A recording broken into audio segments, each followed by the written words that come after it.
So the next section in this chapter, human health and disease, is immunity, and immunity is very important to fight off the infection. So basically, let's see first what is immunity. Immunity is the body ability to fight off the infection, disease causing or the foreign organisms. So immunity can be divided into the two types. First is the innate immunity and second is the acquired immunity. So innate immunity is one which is present from the birth. यानी कि एक immunity ऐसी है जो कि हमारे पास पहले से है, that is present from the birth.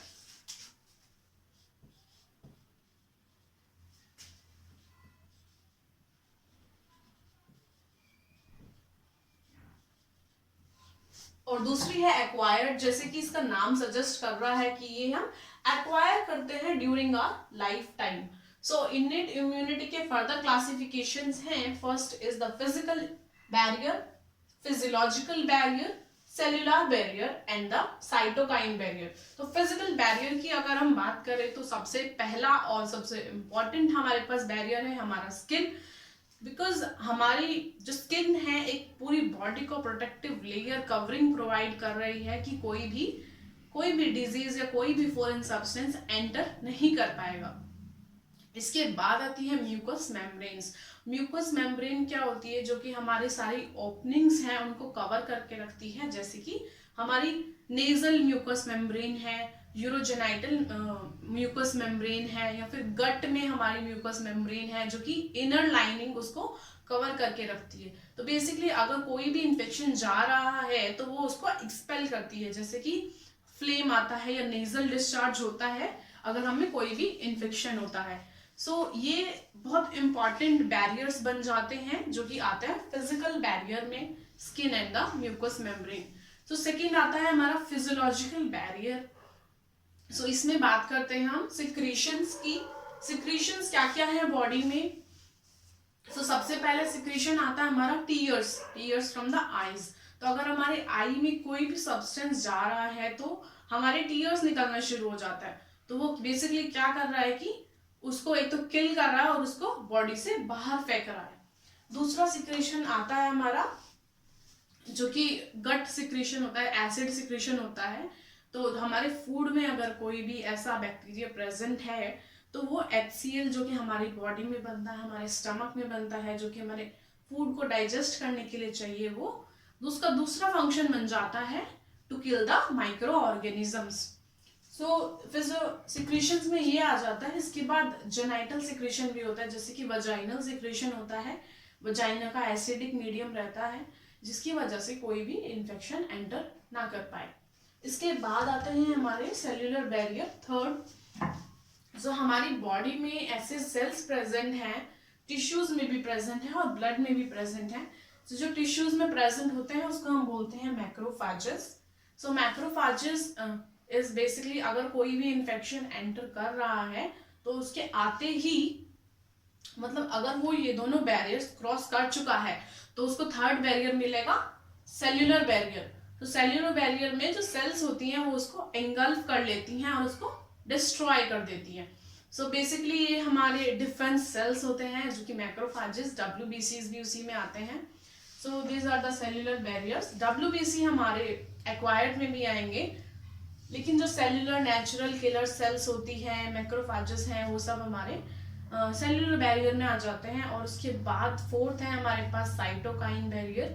So cytokine barrier में क्या है कि जो अगर चलो ऐसा मान लेते हैं कि ये सारे बैरियर्स क्रॉस करके कोई इन्फेक्शन हो गया है बॉडी में, लेकिन अब जो इन्फेक्टेड सेल्स है वो उसके पास एक प्रोटेक्टिव मैकेनिज्म है कि वो ऐसे सब्सटेंस रिलीज करती है, those are called as interferons.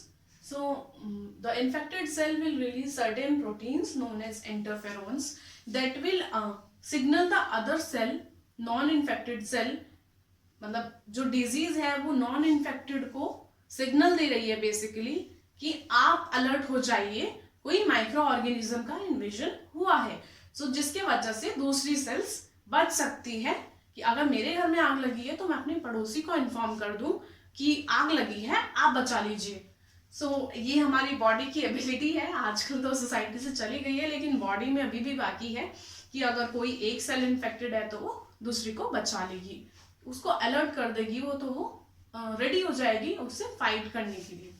तो ये आते हैं हमारे इनेट इम्यूनिटी में, जो कि हमारे बर्थ से प्रेजेंट होती है।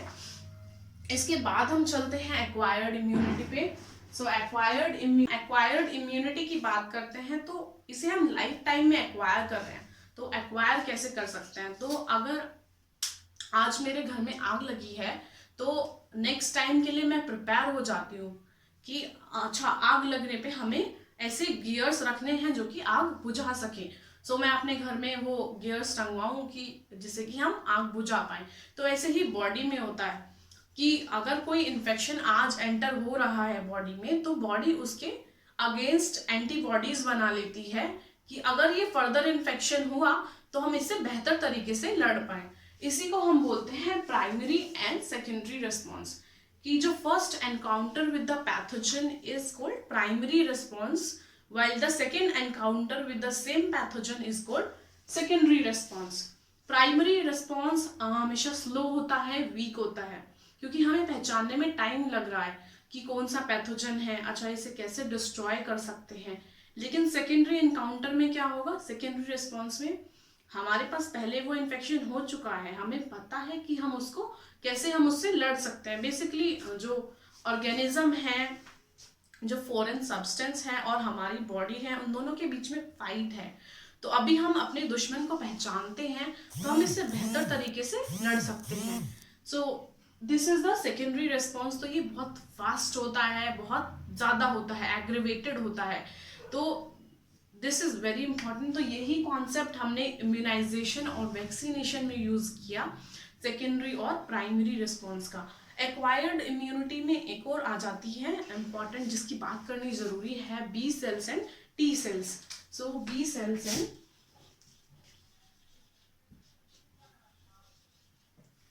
B cells and T cells क्या करती है, क्योंकि हम इम्यूनिटी की बात कर रहे हैं तो हम जब पढ़ते हैं कि एंटीजन कोई आया, कोई भी फॉरेन सब्सटेंस को हम बोलते हैं एंटीजन। तो कोई भी एंटीजन अगर आया है तो उसके रेस्पॉन्स में बनती हैं एंटीबॉडीज, जो कि बनाती हैं बी सेल्स। बी सेल्स का मेन फंक्शन है एंटीबॉडी बनाना, जो कि हमारे एक्वायर्ड रेस्पॉन्स का बहुत इंपॉर्टेंट पार्ट है।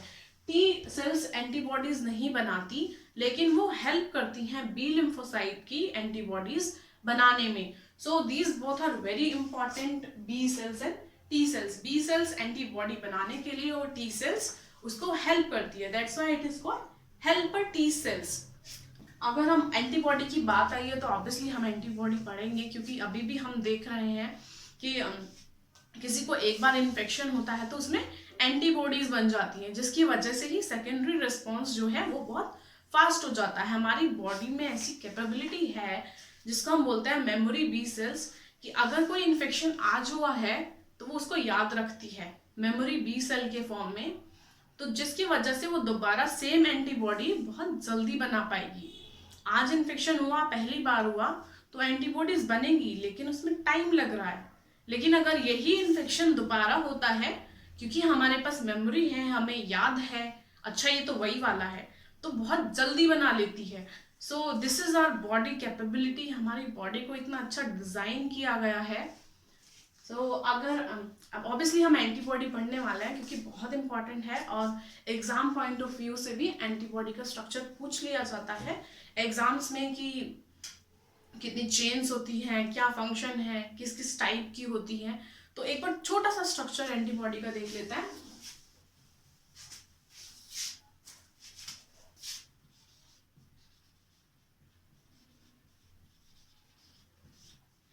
एंटीबॉडी के स्ट्रक्चर में बेसिक क्या है कि 4 चेन्स होती हैं, 2 हैवी चेन है और 2 लाइट चेन है। तो हैवी चेन हम लॉन्ग बनाएंगे और लाइट चेन हम छोटी बनाएंगे।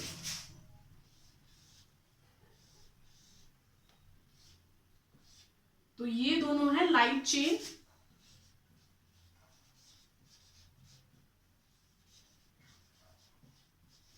और ये दोनों है हैवी चेन।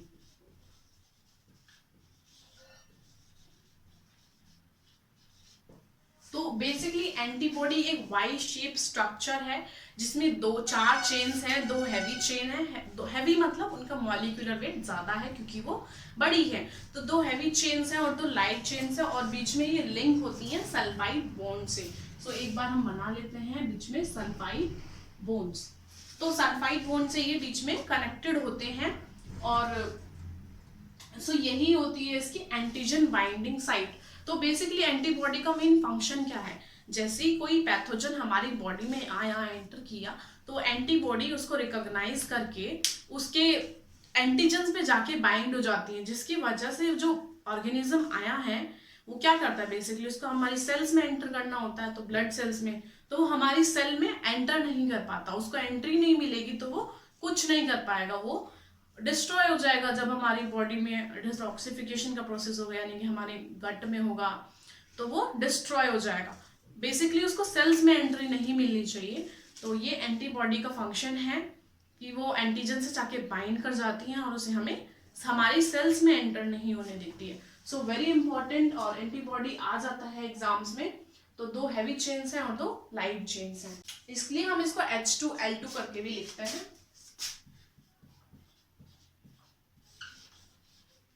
तो अभी देख लेते हैं कि एंटीबॉडी कितनी तरीके की होती है। तो बेसिकली 5 तरीके की एंटीबॉडी होती हैं। तो मैं लिख देती हूँ, यहां लिख देते हैं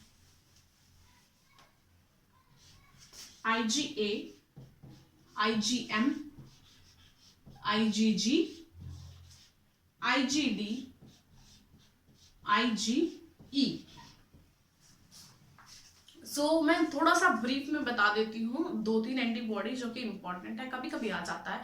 तो IgA जो एंटीबॉडी है वो की प्रेजेंट होती है कोलेस्ट्रम मिल्क में, जो कि जो फर्स्ट मिल्क सिक्रेशन होता है मदर का, जो कि बेबी फीड करता है। तो 2 to 3 डेज कोलेस्ट्रम हम बोलते हैं, येलोइश स्लाइट फ्लूइड होता है, तो उसमें प्रेजेंट होती है IgA। वो इन्फेंट को दी जाती है जिससे कि वो किसी भी इन्फेक्शन से फाइट कर पाए। उसके बाद है हमारे पास IgE। IgE जो एंटीबॉडी होती है वो बेसिकली किसी भी तरीके की एलर्जी में प्रेजेंट होती है। अगर आपको किसी भी तरीके से एलर्जी है तो आपकी बॉडी में जो IgE टेस्ट आएगा वो बढ़ा हुआ आएगा, क्योंकि IgE सेंसिटिविटी से रिलेटेड है, यानी कि किसी भी तरीके की एलर्जी में IgE आपको बढ़ी हुई मिलेंगी बॉडी में। इसके बाद IgG जो है वो प्लेसेंटल बैरियर क्रॉस कर सकती है, यानी कि केवल एक अकेली ऐसी एंटीबॉडी है जो कि मदर टू फीटस जा सकती है थ्रू द प्लेसेंटा। बाकी जो है वो प्लेसेंटा क्रॉस नहीं कर पाती, एक प्लेसेंटल बैरियर होता है तो वो क्रॉस नहीं कर पाती क्योंकि उनका बड़ा साइज होता है, लेकिन IgG जो है वो क्रॉस कर लेती है। और IgM की अगर हम बात करें तो IgM का सबसे बड़ा स्ट्रक्चर होता है, इसको हम मिलियन मॉलिक्यूल बोलते हैं, M से, M फॉर मिलियन मॉलिक्यूल। सबसे बड़ी एंटीबॉडी IgM होती है, इतनी इंपॉर्टेंट नहीं है आपके लिए। IgE और IgA याद रखिए, E एलर्जी में प्रेजेंट होगी और A कोलेस्ट्रॉल मिल्क में। So this is important.